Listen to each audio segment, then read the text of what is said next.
all YouTube Mas dan Ember. Inilah istri-istri Nabi Muhammad yang dinikahi saat berstatus janda. Setidaknya ada 10 istri Nabi Muhammad SAW yang berstatus janda saat dinikahi. Berikut istri-istri Nabi Muhammad yang dinikahi saat berstatus janda. 1. Khadijah binti Khuwailid. Nabi Muhammad menikahi Siti Khadijah saat beliau berusia 25 tahun dengan status lajang. Sementara Siti Khadijah berusia 40 tahun dengan status janda. Pada pernikahan ini, pasangan Nabi Muhammad dan Siti Khadijah dikarunia 2 anak laki-laki bernama Qasim dan Abdullah. Masing-masing dijuluki Astahir dan Astaib. Keduanya meninggal muda. Selain itu 4 anak perempuan, yaitu Zainab, Ruqayyah, Ummu Kulthum, dan Fatimah. Setelah wafatnya Siti Khadijah, Rasulullah tidak menikah selama 1 tahun. Selama 28 tahun, Nabi hanya beristrikan Siti Khadijah seorang, tiada yang lain. 2. Saudah binti Zamah. Setelah Siti Khadijah wafat, Nabi Muhammad menikah dengan Saudah binti Zamah bin Qais dari suku Quraisy. Saudah berasal dari keturunan Lui, salah satu nenek moyang dari Rasulullah. Saudah merupakan salah satu orang pertama yang memeluk Islam pada awal masa kenabian. Saat dinikahi Nabi Muhammad, Saudah berstatus janda. Sebelumnya, ia menikah dengan Sakran bin Amr bin Absyams. Saudah dan suaminya memeluk Islam. Setelah dakwah Islam gencar dilakukan oleh Nabi SAW, suami Saudah meninggal ketika perjalanan dari Abyssinia ke Mekah atau kembali dari hijrahnya. Dari Ibnu Abbas diceritakan bahwa Rasulullah meminang Saudah yang sudah mempunyai 5 atau 6 orang anak yang masih kecil-kecil. Saudah berkata, "Demi Allah, tidak ada hal yang dapat menghalangi diriku untuk menerima dirimu. Sedang kau adalah sebaik-baik orang yang paling aku cintai. Tapi aku sangat memuliakanmu agar dapat menempatkan mereka, anak-anakku yang masih kecil, berada di sampingmu pagi dan malam." Rasulullah berkata padanya, "Semoga Allah menyayangi kau. Sesungguhnya sabak bek wanita adalah mereka yang menunggangi unta. Sebaik-baik wanita Quraisy adalah yang bersikap lembut terhadap anak di waktu kecilnya dan merawatnya untuk pasangannya dengan tangannya sendiri." Pernikahan Nabi SAW dengan Sayyidah Saudah dilaksanakan pada bulan Ramadan tahun ke-10 kenabian. Dikatakan dalam riwayat lain tahun ke-8 Hijriah dengan mahar sekitar 400 dirham. Rasulullah kemudian mengajaknya berhijrah ke Madinah. Tidak ada suatu sumber yang menyebutkan bahwa Saudah adalah seorang wanita yang cantik atau berharta atau mempunyai kedudukan yang akan memberi pengaruh karena hasrat duniawi dalam perkawinannya itu. Sri Hafsyah binti Umar bin Khattab, perempuan yang dinikahi Rasulullah dan berstatus janda. Selanjutnya adalah Hafsyah binti Umar bin Khattab. Sebagaimana ayahnya, Sayyidah Hafsyah memiliki kepribadian yang kuat. Selain itu, beliau juga seorang wanita yang pandai dalam hal membaca dan menulis. Meskipun pada waktu itu kemampuan tersebut belum lazim dimiliki oleh kaum wanita. Sebelum menikah dengan Nabi Muhammad, Sayyidah Hafsyah pernah menikah dengan Khunais bin Khuzafah As-Sami. Sang suami syahid pada Perang Badar pada sekitar 2-3 Hijriah. Sayyidah Hafsyah menjadi janda saat masih muda, yakni belum genap 18 tahun. Umar bin Khattab sempat meminta kepada Abu Bakar untuk menikahi putrinya itu. Namun Abu Bakar menolak. Begitu juga Utsman bin Affan. "Saat ini aku belum ingin menikah," jawab. Utsman menolak permintaan Umar bin Khattab. Umar tertekan karena ditolak kedua sahabatnya itu. Padahal keduanya adalah sahabat karib yang sama-sama mengetahui kedudukan Umar.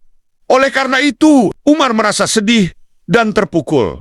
Kemudian Umar pergi menghadap kepada Rasulullah untuk mengadukan nasibnya. Rasulullah tersenyum kemudian bersabda, "Hafsyah akan menikah dengan orang yang lebih baik daripada Abu Bakar dan Utsman. Sementara Utsman akan menikah dengan wanita yang lebih baik daripada Hafsyah. Pada bulan Sya'ban tahun ketiga, Hijriah, seluruh kota Madinah memberkahi pernikahan Nabi dengan Hafsyah binti Umar bin Khattab. Disebutkan bahwa alasan Nabi Muhammad menikahi Sayyidah Hafsyah adalah untuk memperhatikan keluarga sahabatnya, baik Umar bin Khattab maupun Khunais bin Khusafah yang gugur di medan perang. 4. Zainab binti Khuzaimah, janda keempat yang dinikahi Nabi Muhammad adalah Zainab binti Khuzaimah. Sebelum menikah dengan Rasulullah, Sayyidah Zainab menikah dengan Sufail bin Harits. Namun, Sufail menceraikannya karena tak kunjung memiliki anak. Kemudian, untuk memuliakannya, saudara laki-laki Sufail, Ubaidah bin Harits, menikahinya. Ubaidah dikenal sebagai seorang prajurit penunggang kuda yang paling perkasa setelah Hamzah bin Abdul Muthalib dan Ali bin Abi Thalib. Keperkasaannya dibuktikan hingga ia gugur syahid dalam perang Badar. Zainab pun kembali menjanda. Untuk melindungi dan meringankan beban kehidupan Sayyidah Zainab, Rasulullah pun menikahinya. Rasulullah luluh karena kebaikan hati dan lemah lembut Zainab terhadap orang miskin. Rasulullah selalu mendahulukan kepentingan kaum muslimin, termasuk kepentingan Sayyidah Zainab. Zainab tidak terlalu cantik, tapi kecantikan hatinya yang membuat ia dinikahi. Rasulullah, beberapa sahabat juga enggan menikahinya setelah ia kehilangan Ubaidah sebagai pahlawan Badar. Rasulullah SAW menikahi Sayyidah Zainab pada bulan Ramadan tahun 3 Hijriah. Nabi menikah dengan Sayyidah Zainab setelah beliau menikah dengan Sayyidah Hafsyah binti Umar. As-Saberi dalam kitab As-Samti Samin fi Manaqibi Ummahatil Muminin pun menerangkan, ketika menikah, Rasulullah memberikan sebesar 10 ukiah perak dan merayakan walimah dengan berbagai hidangan. Undangan pun tak hanya diberikan pada kaum berada. Kaum duafa pun diundang dan duduk bersama, menikmati hidangan yang disediakan. Zainab binti Khuzaimah berasal dari klan kaya Banu Hilal. Ia berusia sekitar 30 tahun ketika dinikahi oleh Nabi Muhammad. Ia dijuluki Ummul Masakin, ibu orang-orang miskin, karena komitmennya dalam membantu orang-orang miskin. 5. Ummu Salamah. Pernikahan Rasulullah SAW dengan Ummu Salamah dilangsungkan pada bulan Syawal tahun 4 Hijriah. Nama sejatinya Ummu Salamah adalah Hindun binti Hudzaifah, Abu Umayyah bin Mughirah bin Abdullah bin Amr bin Makhzum dari Bani Makhzum. Perempuan rupawan ini dikenal sebagai Ummu Salamah karena memiliki putra bernama Salamah Sayyidah. Ummu Salamah berusia sekitar 28 tahun ketika dinikahi Nabi Muhammad. Sebelum menikah dengan Nabi Muhammad, Ummu Salamah pernah menikah dengan Abdullah bin Abdul Asad bin Hilal bin Makhzum Al-Qurashi yang lebih dikenal dengan Abu Salamah. Sang suami tercatat sebagai sahabat yang pertama-tama memeluk Islam. Jauh sebelum hijrah ke Madinah, Abu Salamah dan Sayyidah Ummu Salamah berhijrah ke Habasyah. Di Habasyah, Ummu Salamah melahirkan 3 orang anak, Zainab, kemudian Salamah, Dora, dan Umar. Abu Salamah meninggal akibat luka-luka yang dideritanya. Pada perang Uhud, tatkala masa iddah Ummu Salamah berakhir, Abu Bakar mengirim seseorang untuk meminang dirinya. Namun, Ummu Salamah tidak berkenan menikah dengan Abu Bakar. Ummu Salamah menerima saat Rasulullah SAW meminangnya. Rasulullah menikahi Ummu Salamah tepat pada bulan Syawal tahun 4 Hijriah. Selain cantik, Sayyidah Ummu Salamah dikenal cerdas. Beliau lahir 24 tahun sebelum hijrah dan wafat pada tahun 61 Hijriah. Ayahnya adalah seorang Quraisy yang dikenal sangat dermawan. 6. Zainab binti Jahsi. Pernikahan Rasulullah SAW dengan Zainab binti Jahsi terjadi setelah Zaid bin Haritsah menceraikannya. Kisah pernikahan Sayyidah Zainab bin Jahsi bin Rabab Sungguh tidak lazim. Setidaknya ini untuk adat suku Arab Quraisy. Zainab dinikahi Rasulullah Shallallahu Alaihi Wasallam setelah sebelumnya menjadi istri Zaid bin Haritsah. Zaid bin Haritsah sendiri adalah budak yang kemudian diangkat sebagai anak oleh Nabi Muhammad dalam adat Arab. Langkah Rasulullah menikahi janda anak angkatnya itu dianggap kontroversial. Orang-orang Arab kala itu menganggap istri anak angkat tidak bisa dinikahi ayah angkatnya. Zainab binti Jahsy masih memiliki hubungan kekerabatan dengan Rasulullah. Ibu dari Sayyidah Zainab binti Jahsy bernama Umayyah binti Matlib adalah putri dari paman Rasulullah. Beliau telah masuk Islam sejak awal dan ikut hijrah bersama Rasulullah SAW ke Madinah. Kemudian Rasulullah meminangnya untuk dinikahkan dengan Zaid bin Haritsah, anak angkat beliau. Rasulullah telah melamar Sayyidah Zainab, anak bibinya itu untuk Zaid, bekas budaknya Abdullah bin Jahsy. Saudara Zainab menolak. Kalau saudara perempuannya sebagai orang dari suku Quraisy dan keluarga Hashim pula. Di samping itu semua, ia masih sepupu Rasul dari pihak ibu akan berada di bawah seorang budak belian yang dibeli oleh Sayyidah Khadijah, lalu dimerdekakan oleh Nabi Muhammad. Pernikahan itu terjadi, namun melahirkan keluarga yang kurang harmonis. Itu sebabnya Zaid menceraikannya. Setelah cerai, Sayyidah Zainab menikah dengan Nabi Muhammad. 6. Raihanah binti Zaid bin Amru, istri Rasulullah SAW yang dinikahi saat berstatus janda selanjutnya adalah Rihanna binti Zadeh bin Amru. Beliau adalah Yahudi dari Bani Nadir. Pendapat lain menyebut beliau berasal dari Bani Quraisyah. Dan pendapat yang kedua itu yang paling banyak. Raihanah adalah seorang perempuan Yahudi yang pernah menolak lamaran dan ajakan Rasulullah SAW untuk memeluk Islam. Awalnya, Raihanah adalah istri dari seorang laki-laki Bani Quraisyah yang dikenal dengan Al-Hakum. Suaminya sangat mencintainya, memuliakan dan berbuat baik padanya. Raihanah pun seorang wanita cantik yang memiliki kedudukan terhormat di tengah kaumnya. Ia cerdas dan pandai menganalisis permasalahan. Saat orang-orang Yahudi Bani Quraisyah mengkhianati perjanjian antara mereka dengan kaum muslimin, Rasulullah dan para sahabat menyerang mereka. Mereka berhasil dikalahkan, sehingga kaum wanita mereka menjadi tawanan. Raihanah menjadi tawanan Rasulullah. Mulanya Raihanah menolak memeluk Islam. Ia masih fanatik dengan agama Yahudi. Keadaan ini membuat Rasulullah tidak nyaman. Rasulullah memanggil sahabat bin saya dan menceritakan perihal penolakan Raihanah. Saya bertekad membantu Rasulullah untuk meyakinkan Raihanah kepada ajaran Islam. Ia pergi menemui Raihanah dan mengatakan, "Jangan ikuti kaummu. Sesungguhnya mereka jatuh dalam perangkap Huyai bin Akhtab. Masuklah ke dalam agama Islam. Rasulullah memilihmu untuk dirinya." "Ya Rasulullah, Raihanah telah masuk Islam," kata ibnu saya. Rasulullah bergembira dan memberi kegembiraan padanya untuk membebaskannya, menikahinya, dan mengenakan hijab untuknya. 7. Juwairiyah binti Al-Harits. Nabi Muhammad SAW menikahi Sayyidah Juwairiyah binti Al-Harits dengan mahar 400 dirham. Nama asli Sayyidah Juwairiyah adalah Burrah binti Harits bin Abu Dirar bin Habib bin Aid bin Malik bin Judzaimah bin Mustalik bin Huza'ah. Beliau tidak suka kalau dikatakan beliau keluar dari bara kebaikan. Itu sebabnya setelah menikah dengan Nabi, namanya diganti dengan Juwairiyah.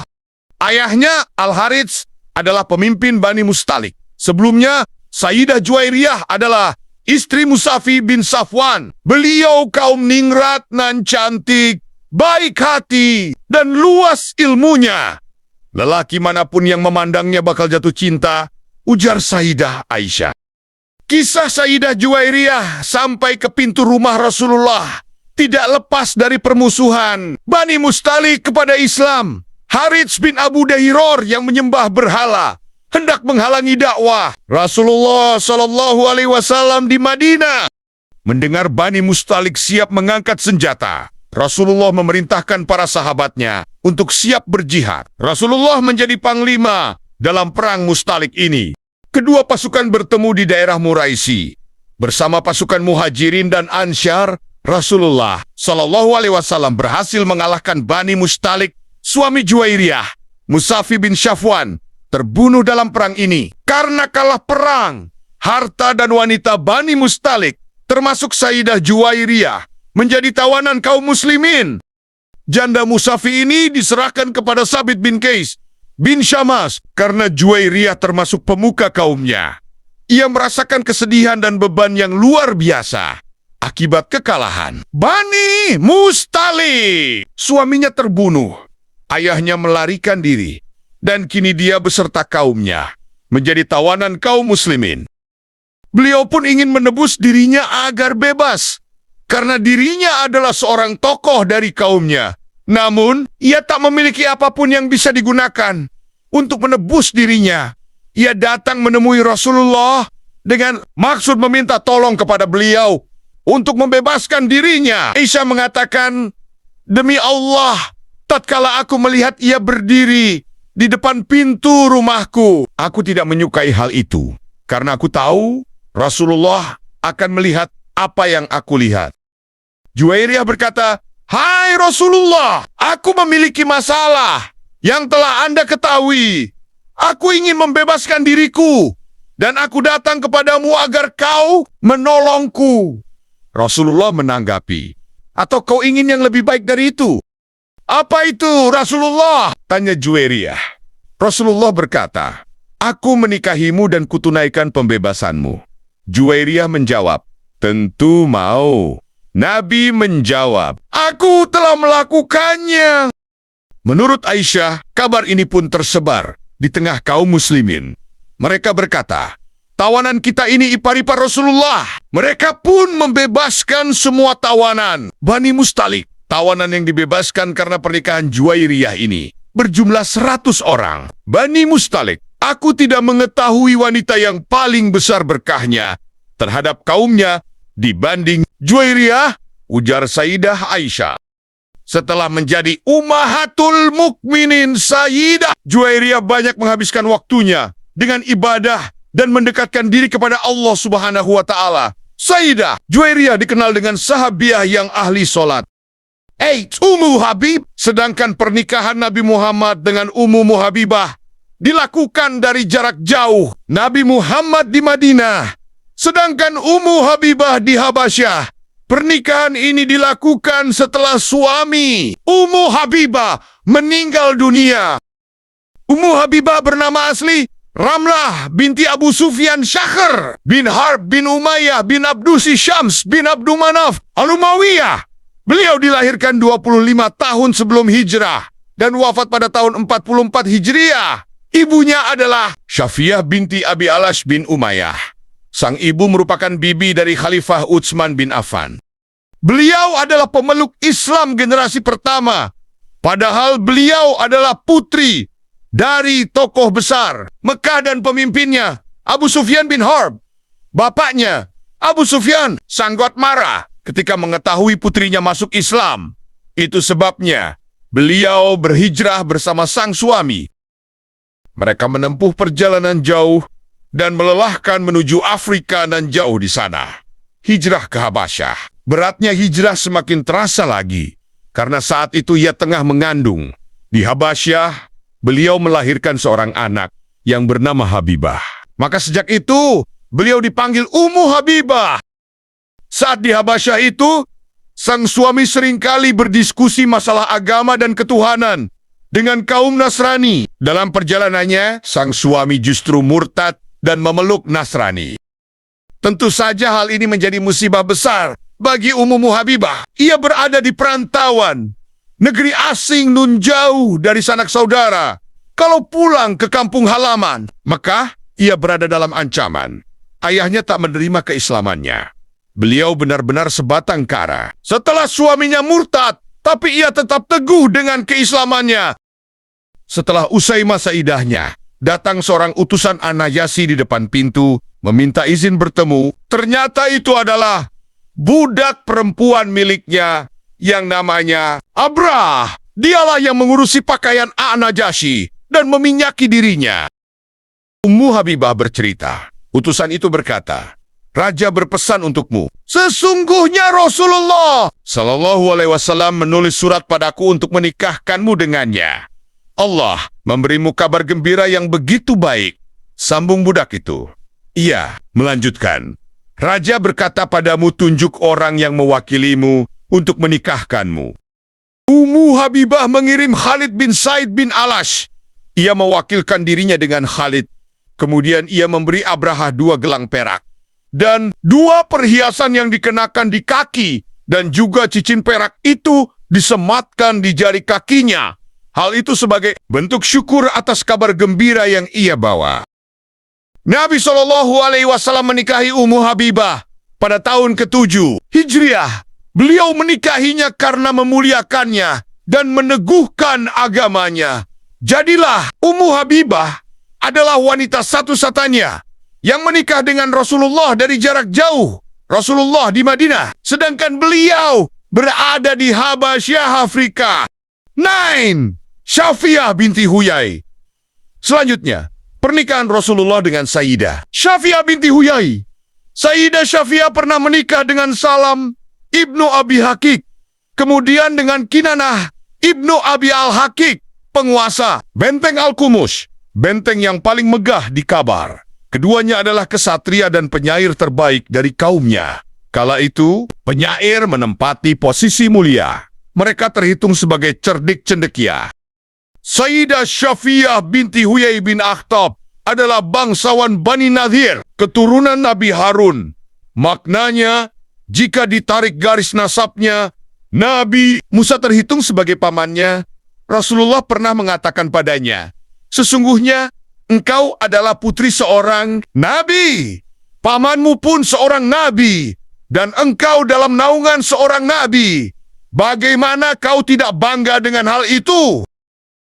Sayyidah Syafi'ah lahir tahun 9 sebelum Hijrah dan wafat 50 Hijriah. Tahun lahir dan wafat itu bertepatan dengan 613 Masehi dan 670 Masehi.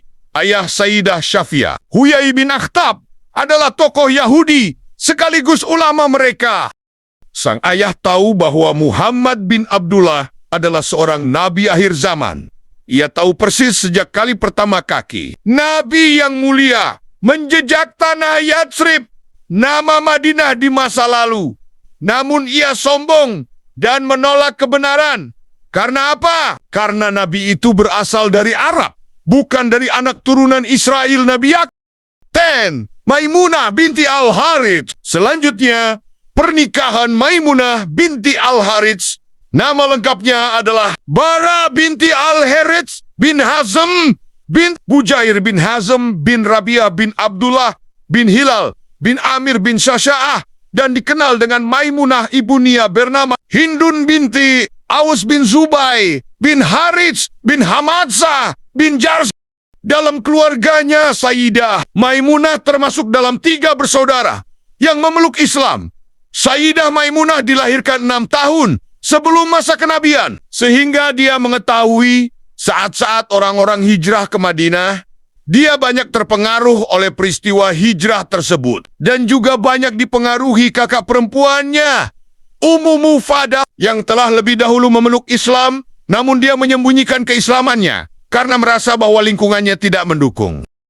Sebelum menikah dengan Nabi Muhammad, ia menikah dengan Abu Raham bin Abdul Uzza. Suaminya meninggalkan Sayyidah Maimunah sebagai janda pada usia 26 tahun. Kisah lainnya menyebut Sayyidah Maimunah pernah menikah dengan Mas'ud bin Amr al-Saqafi. Mereka kemudian bercerai karena suatu alasan. Lalu menikah lagi dengan Abu Rohim bin Abdul Uzza. Dalam waktu beberapa lama, Sayyidah Maimunah kembali hidup menjanda setelah suaminya yang kedua, Abu Roham, meninggal dunia. Maimunah sangat mengagumi dan menghormati Nabi Muhammad. Dia gembira manakala pasukan umat Islam meraih kemenangan dalam sebuah peperangan. Hingga suatu ketika, Sayyidah Maimunah curhat kepada Lubabah Al-Kubra bahwa dirinya memiliki rasa pada Nabi Muhammad. Dia siap manakala Nabi Muhammad mempersuntingnya. Sejurus kemudian, Lubabah Al-Kubra menceritakan perasaan Sayyidah Maimunah kepada suaminya, Abbas bin Abdul Muthalib.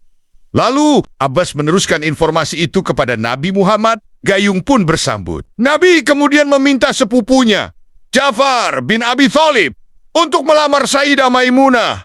Untuk dirinya, lamaran Nabi itu disambut baik oleh Sayyidah Maimunah.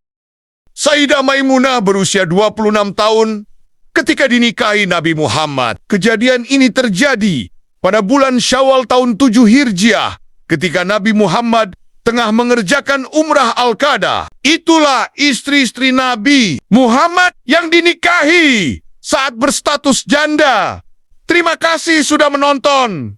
Semoga video ini bermanfaat. Subscribe, like, share, dan komen